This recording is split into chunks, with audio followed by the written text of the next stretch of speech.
Hi Willy Thistlers, it's Rachel from Bark and Croft here in Fair Isle, and look, we actually have a blue sky and sunny day, which is amazing. First time in a very long time.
So I have a few more questions from my last episode from the comments, so I'll do my best to answer those here.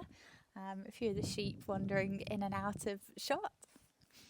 So my first question is from Joanne, and she asks, what is her real job when not tending the croft? Well, like most folk here in Fair Isle, over the years I've done a number of different part-time jobs, sort of as and when needed. The last year or so, I've been reducing the number of extra jobs that I've had, purely so that my main focus can really be on the croft and running Bee Croft, my online business. But alongside that, I still do some work for Shetland Nature, which is a wildlife tour company based in Shetland. I'm still the relief cook for the primary school. I've been standing in as the island postman while my neighbour's been having her first baby. So that's been good. And I'm a volunteer at the museum here in Fair Isle. That's the George Waterston Memorial Centre and Museum. And I'm the organist at the chapel. My next question is from Vivian, and she asks, how do you keep your body strong in order to do all the work that you do to care for your flock? Well, I think the answer to that is the work on the croft and with the sheep is what keeps me strong, really.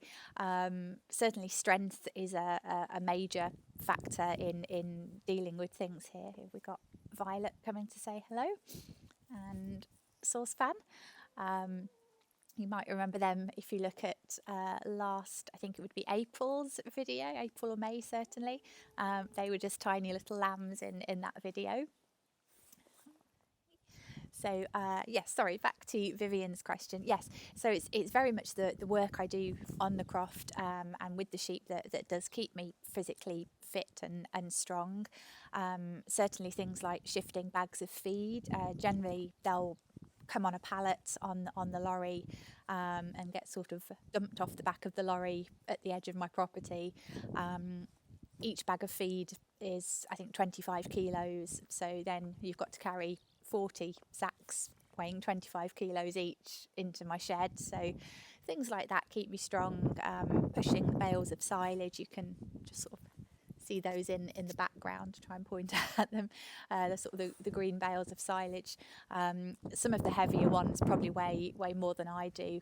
At least they're circular and they do roll, but trying to push them through, sort of 6-inch deep mud for about 100 meters isn't very fun, but it does keep your arms strong. So yeah, so things like that.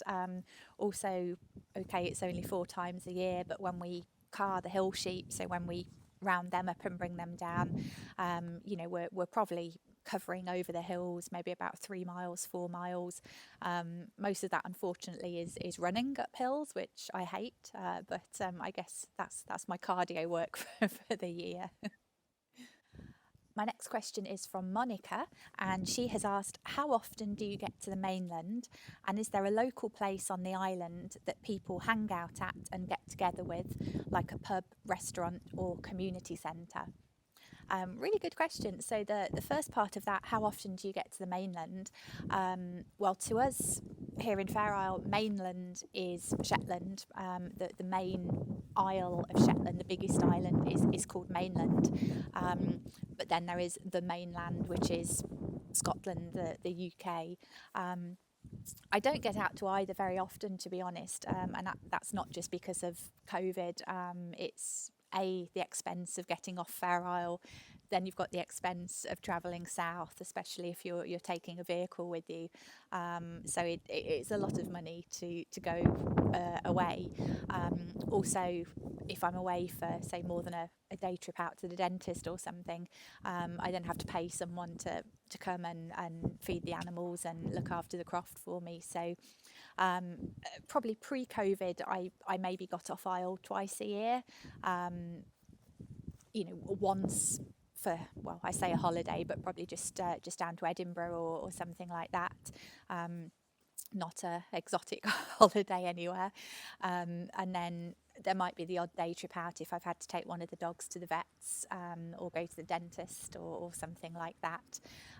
Last year was probably the year, ironically, that I've been off Isle most, because I went south to just near Newcastle for the barber visit to the barber factory, and then also at the end of November I went to London for the sort of judging bit of the barber competition. Sorry, Violet is now eating the tripod. Violet, that's not eating, is it? Ooh. We're going to try anyway. Okay, and then to answer the next part of Monica's question, is there a local place on the island where people hang out? No, is the basic answer. There's never been sort of a pub or restaurant or anything like that here. There was, hang on, stop it, that's naughty. There was the bird observatory, which you could go and eat a meal at if you wanted to, and they did have a bar there. I don't know that it was used a huge amount though by residents of the Isle, except for if there was maybe sort of a party or something like that. We do have a community hall here, which is used by the primary school. They have their PE sessions in that. It's also used for things like island meetings. If we ever get people in to deliver to do concerts, things like that, that's what the hall's used for. There is, I think, a women's keep fit night once a week, if that floats your boat, doesn't mine. And there's a men's darts night once a week, but neither of those are really my kind of thing. So yeah, there's not really many opportunities to get together. Probably going to chapel is or seeing people at the shop, or down at the pier when we're unloading the boat is about as social as it gets. Patricia asks, did you knit the rainbow sheep sweater on a knitting machine? And if so, what knitting machine do you use? Yeah, great question. I did knit that on a knitting machine, and I'll put a little clip of my machine in here for you. Please excuse the mess in the background of this photo, but this is the knitting machine and ribber setup that I have. So my knitting machine is a Silver Reed SK280, and the ribber attachment is a Silver Reed SRP60N. And then my final question is from Alice. Are you helping, Saucepan? Saucepan's going to help answer this one. How do you heat your home? That's a great question. So different ways. We have, I think all of the houses here have what we call central heating, which is radiators in all of the rooms that are powered by heating oil or paraffin, whatever it is. In my house, they're not especially effective, so I don't really bother with them because it's just like burning money, to be honest. I do have a small stove in the front room, which is probably where I spend most of my time, which uses coal and call them briquettes, which are sort of compacted like sawdust blocks that you can put in to burn. Also if you're kind of out on the beach, any driftwood you can pick up and burn that. Obviously there's no trees here, so we don't have a regular source of wood on the isle. So what we burn in those, we have to buy in. And then in a couple of rooms in the house, as with most houses here, I have storage heaters, and they are only powered by the wind turbines, so they only work when we're on wind power, but they're pretty effective. So I have one of those in my knitting room, and then the stove in the front room, and that's probably where I spend the two rooms I spend most of my time in, so at least they're well heated. So one of the things that I haven't talked about for ages has been what I've been knitting, and I've been busy working on knitting up prototypes for the various sizes of garments that will be in my online shop. So we're gradually getting there with those, so I haven't had a huge amount of time for hand knitting. However, I did recently make this little top that I'll put a picture of for my next door neighbours, as they have just had their first baby, a little baby boy called Brody, which is lovely. And that was a really quick and easy knit to do. Just worked in, is it garter stitch, where you just knit each row back and forth, which gives you that lovely texture. And I knit that in some of my own Crofting wool. The next project that I've been working on, that I'm almost finished with, is this. Hopefully you can tell what it is. It's sort of a balaclava with a little sort of collar on it. And this is a test knit that I'm doing for Making Stories magazine. So I think this will probably be in the autumn issue. I'm not too sure about that, but I'll keep you posted. And this has been quite a challenging knit for me. I struggled a bit with some of the instructions, figured it out eventually, but it's been good to sort of challenge my brain cells a little bit with this one. And I don't know if you can see, but I've again knit this in my own wool, and this is the Crofting Butterscotch, which is a really nice pale sort of fawny Mooric colour. And I think once this is washed and dressed, it'll be lovely and cosy and warm to wear, I say, as we've just got blue skies and sunshine. Another project that I've been working on is part of the Woolly Thistle colourwork accessories knit along, and it's the Acanthium mitts. And I was really excited to see a couple of other folk in the Facebook group have been posting pictures of their ones as well. I don't think I'm going to have them finished by the time the cal ends, but it's been a great Kickstarter for me. So this is how I've got on so far.